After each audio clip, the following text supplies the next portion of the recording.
This is a tutorial for the song Reckless Love by Cory Asbury and Bethel Music.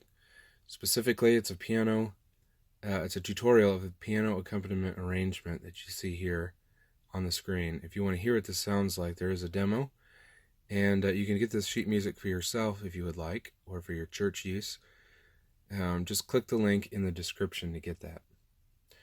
Alright, I want to go over a few things. The first thing and the most important thing I'm going to go over is the 2/3 rhythm that this song is really built on. You hear it in the recording, and you can see it printed on the page in this arrangement. I'm going to first look at the chorus on page 2, measure 25. Here in the accompaniment, you can see this rhythm laid out. Your left hand is playing a 3-note rhythm. Your right hand's playing a 2-note rhythm against that 3-note rhythm. It's as if your left hand's in 6/8, which is the meter of the song, and your right hand's in 4/4. It's kind of what it feels like. It's what it sounds like, and it's a really cool effect. Now, there's a couple ways that you can master this. One is if you're more of an ear player, just listen to it, and you can get the groove pretty quick. Let me try that. Here's how it sounds.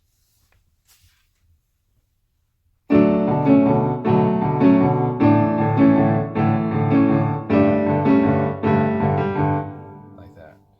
Left hand drives, and your right hand does this. That's really cool. By the way, I am doing this tutorial in the key of D, if that has thrown you off at all. If you purchase the sheet music, this sheet music I'm looking at is also in the key of D. If you purchase the sheet music, you'll get it in multiple keys, including this key, and you can use that to follow along if you want. Alright, if that doesn't help you master it, and you're more of an analytical person, there's a couple ways you can look at this. You can count it out like a drummer might, in which case, if you're counting 1, 2, 3, 1, 2, 3, or 1, 2, 3, 4, 5, 6, like that, put ands in between, like if you're counting 8th notes in 4/4, 1 and 2 and 3 and 4 and 5 and 6 and, like that. Your right hand is going to land on beat 1 and the and of 2. Right here it's going to land on beat 4 and the and of 5. 1 and 1 and 1 and 3, like that. Another way to analyze it, a little simpler. This is actually how I mastered it.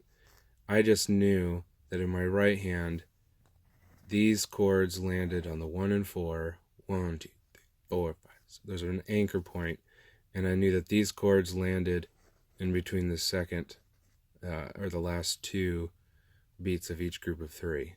I just knew that it landed right in smack dab in the middle of them. So as I was playing it, I just made sure I landed these chords, and that kept me centered while I was playing. I hope that's helpful.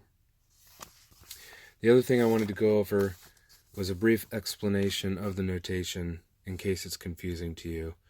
In the verse, you see what I attempted to make as 2 sets of notation just set over top of one another. And I try to notate that by saying first time dotted half notes. So in verse 1, if you listen to the demo, you hear me do it. The first time you're just playing these long notes that hang over the measure, and they're indicated with the stem down up here and the stem up down here. It's the same notes, it's just held out. Whereas when you come to the second verse and you play the bigger notes, it's the same notes, only in the right hand you've got dotted 8th note feel, and in the left hand you've got an 8th note feel. I hope that makes sense. The other thing I wanted to go over is the most difficult part of the arrangement, which is on page 4, measure 49, when you get to the turn after the second chorus. The idea here is that it's the main hook that's introduced in the introduction of the song. Play it real quick.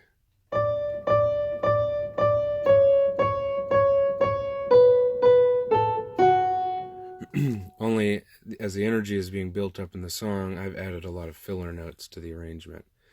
So here's what it sounds like, just the right hand.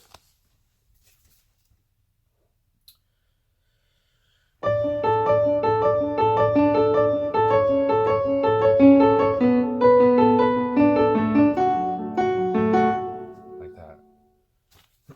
If you add a pedal, it's a little easier.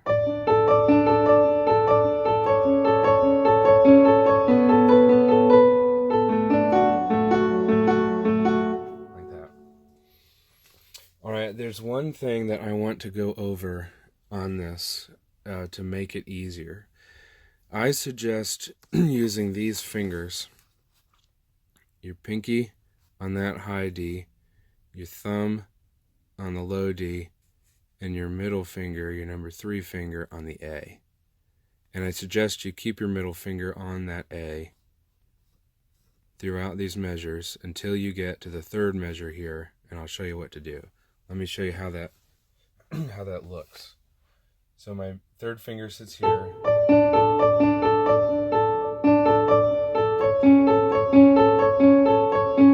And then when you get here, I suggest switching to the 4th finger, which is your ring finger.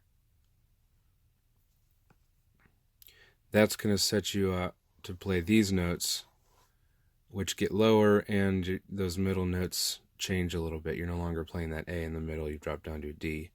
So here's what it looks like. 3rd finger, and then you switch to the 4th here.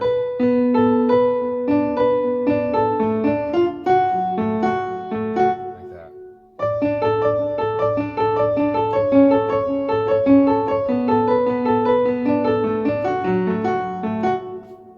Your left hand does a lot of jumping, which is really tricky.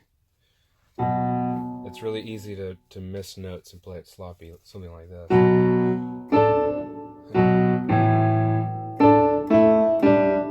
Okay. Whenever I try to play sloppy, I don't play sloppy, and whenever I try to play not sloppy, I play sloppy.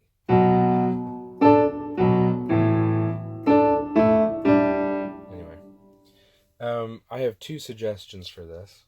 One is to practice it slowly. If you're having a hard time nailing that, especially with the right hand going, then I suggest practicing with your left hand first and slow it down. And then add your right hand in.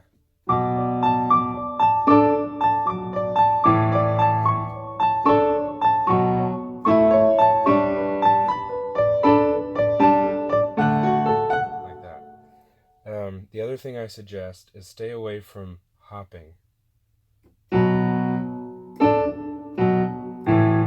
Throwing your hand up.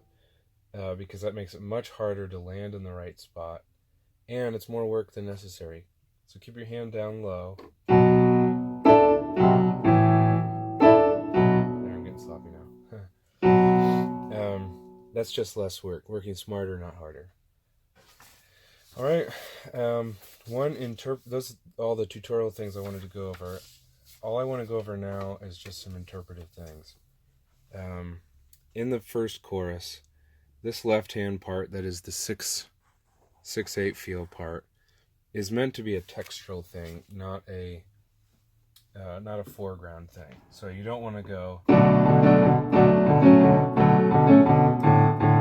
That's just annoying. Keep it smooth, keep it silky, keep it tender. It's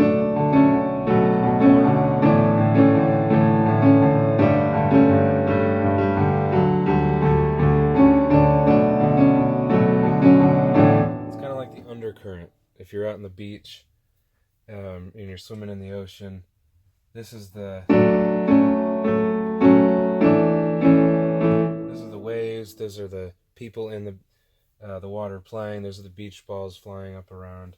Your left hand is the undercurrent. That's always there. It's active, but it's not necessarily seen. It's not noticed. It's definitely felt. The same goes for the second verse when you have that D that just repeats.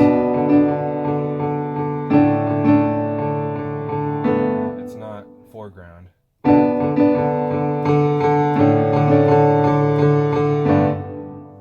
Yeah, that's not how you wanted it. That's it, I think. I hope that's been helpful. Again, if this is an arrangement that you want to hear that you haven't heard yet, or you want to get the sheet music for yourself, your church, whatever, to use in your own worship setting, this is available for sale. Just click the link in the description. Thanks for watching.